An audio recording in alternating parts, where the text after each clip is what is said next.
Hello there, we're back on the Schrimwagens, and how I love saying that word, but not so much construction. I've gotten this one a little bit further on, but compared to the, which one's this? This is the Hasegawa. Compared to the Academy, internally it's a little bit less detailed, so when I do finish this one it will have the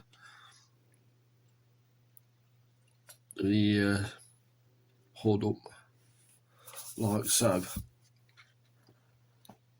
The other one will be we'll have it down, which is because it's a little bit more detailed, it's not as far along. Anywho, wheels, love them.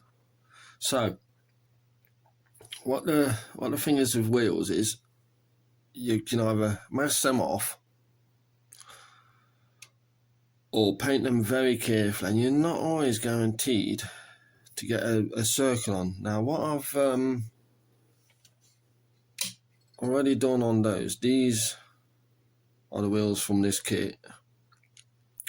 Now what I try to do, and this will work on any wheel, aircraft, tank maybe, if it's going, but it needs to have, where's my pointy thing,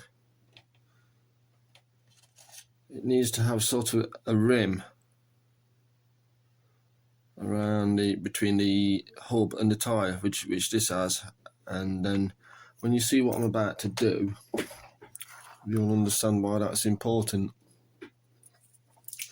So what I do is we get a few drops of the colour. I'm using Tamiya Acrylic Dark Yellow XF60.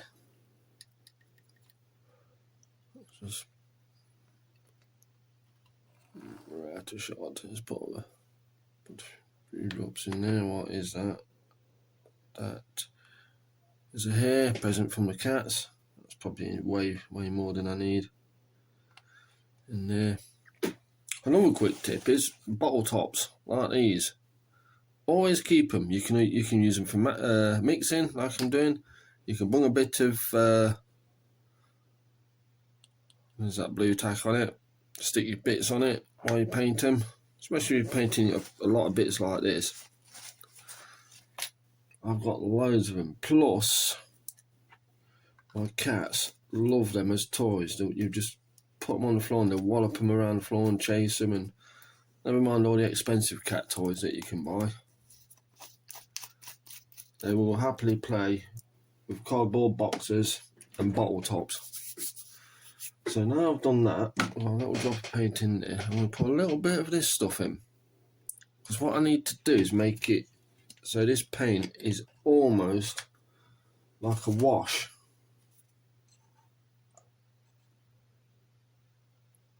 Rather than, so we really need to not be afraid of thinning it down. There's probably plenty in there. Let's give it a mix.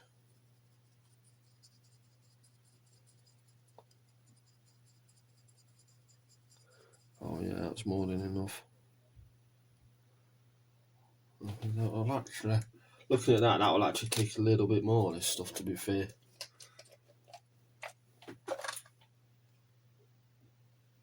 But we don't want to go too nuts with it.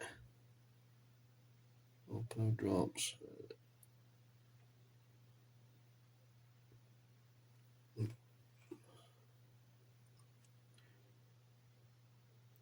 Will do.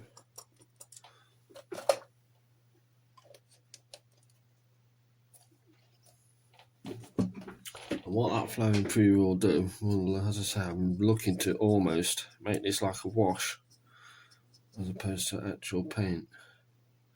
And then, now I've not tried this, I'm doing this completely live. What you do is you just have it there.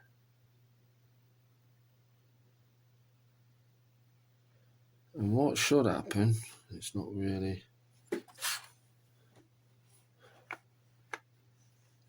So, oh, it's beginning to go. Is that the paint will find its way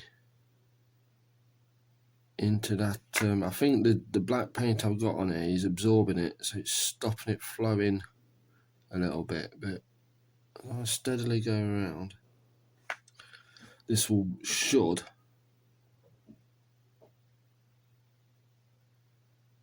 sort of work around. It's basically, it's like doing a panel line on something. So what you're aiming to do, you get a little bit of your wash into the panel line.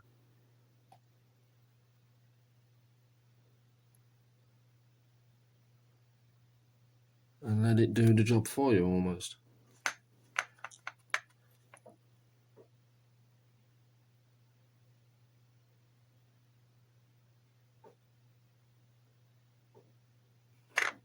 Oh, there we go. There we go. That's working now. And because it is almost like a wash, it will highlight detail on these wheels at the same time.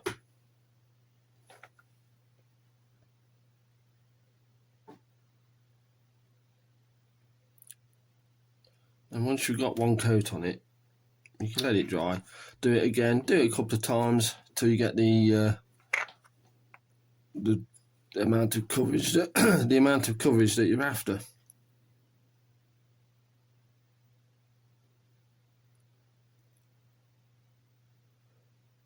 And what if, like me, you build a lot of these older kits, which sometimes the wheels will just almost be circles with little dents in the middle,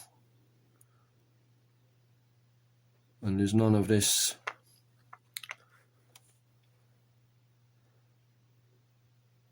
these rims. Well, in that case, what you can do is get yourself one of these, or a pin, or anything like that with a sharp edge, sharp point, should I say, not an edge, it's not a knife. You put it in to the edge, like so, and slowly take it around a couple of times. It was basically you just scribing a circular panel line into a flat object. Once you've done that, you will have a little circular panel line that will take this wash or this, thin paint, whatever, and it will give you a real neat line. And I would imagine, to be fair, it's probably obvious if you look at my output, I'm not a massive armour builder. I have got armour kits and don't mind building them. And I've built armour kits previously. So all those dozens of wheels don't need to have a paint scheme on the inside and like a rubber tyre around the outside. If there's enough of a ridge or sort of rim edge, this is what will sort you out for it. You see, that's I lead that round. It's really flooding in there.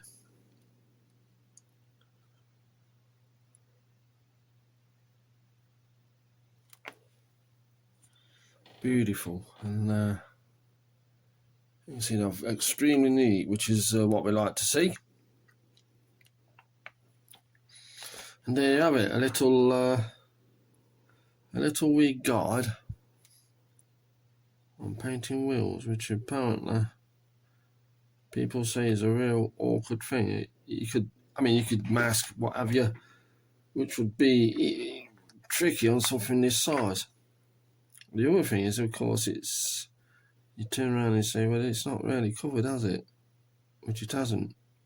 It's fine. You just go again a couple of times, like I say. You just keep building it up. In fact, once you've done this, you don't actually have to go right up to the edge, because you can see it's wicking around that outer edge. Get some paint in there.